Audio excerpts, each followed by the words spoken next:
Praise the Lord. परमेश्वर आप सबों को आशीष दें। आज का हमारा विषय है विनाशकारी विचार। आपका विचार लंबे समय तक आपको रोगी कर सकता है, आपको भूखा मार सकता है, आपके बच्चों के भविष्य को चकनाचूर कर सकता है। मेरे प्रिय भाई बहन, आपका विचार ही आपको एक बड़ी ऊंचाइयों पर ले जा सकता है, बड़े ओहदे पर ले जा सकता है, लेकिन आपका विचार ही आपको ऊपर से नीचे की ओर गिरा भी सकता है, आपको बढ़ने नहीं देगा।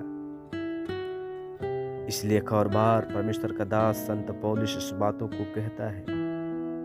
दूसरा कुरिन्थी 10 का 3, 4, 5 पद में कहता है, यदि हम पढ़ते हैं तो वहां लिखा है, क्योंकि यद्यपि हम शरीर में चलते फिरते हैं तो भी शरीर के अनुसार नहीं लड़ते, क्योंकि हमारी लड़ाई के हथियार शारीरिक नहीं पर गढ़ों को ढा देने के लिए परमेश्वर के द्वारा सामर्थी हैं। सो हम कल्पनाओं को और हर एक ऊंची बात को जो परमेश्वर की पहचान के विरोध में उठती है खंडन करते हैं, और हर एक भावना को कैद करके मसीह का आज्ञाकारी बना देते हैं।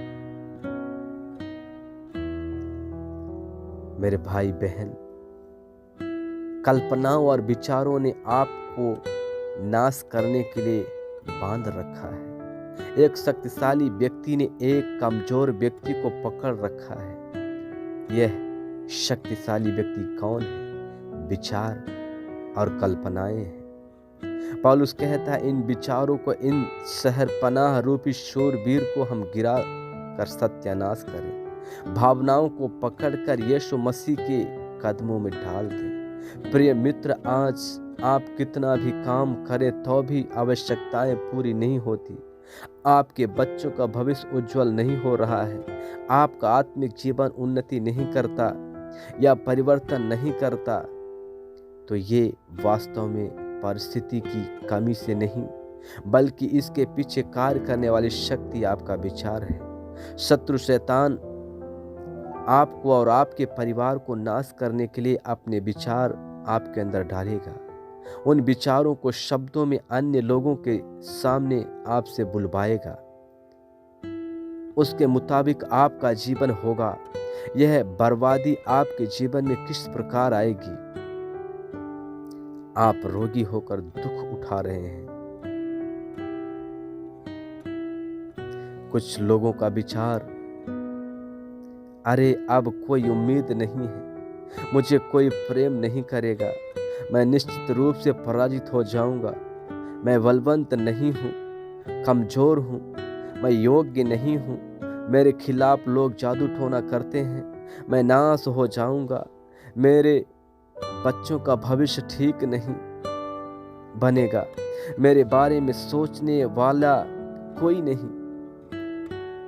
इस प्रकार का विचार आपके दिल में प्रवेश करा के कुछ समय पश्चात आपके बातचीत के द्वारा अन्य लोगों तक वह पहुंचेगा। अंत में अय्यूब कहता है, हाय, जिससे मैं डरता था वही मुझ पर आ पड़ता है। इस परिस्थिति में इस प्रकार के विचार पर परमेश्वर का वचन कहता है कि इस चिंता रूपी शूरवीर को चकनाचूर कर डालें, विचारों और चिंताओं को काबू में रखें। सवाल यह कैसे होगा?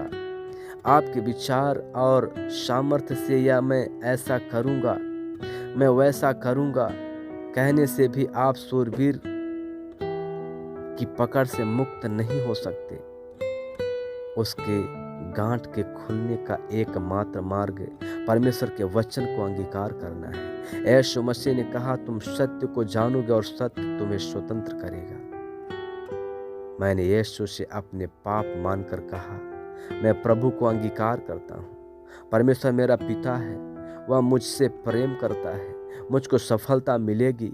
परमेश्वर का वचन आप यूं दोहराते रहना, दिल से अंगीकार करें, आपकी वह बीमारी दूर हो जाएगी, आपकी परिस्थितियां परिवर्तित होंगी। परमेश्वर आप सबों को आशीष देने पाए। हम अपने विचारों को कभी निगेटिव ना लाएं अपने विचारों में, हम हर हमेशा सकारात्मक सोचें, अच्छी सोच को हम अपने जीवन में बना कर रखें।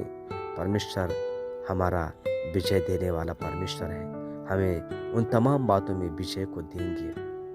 इसलिए प्रभु बहुत ऐसे संदेश के द्वारा हम सबों को आशीष देने पाए। सो गॉड ब्लेस यू।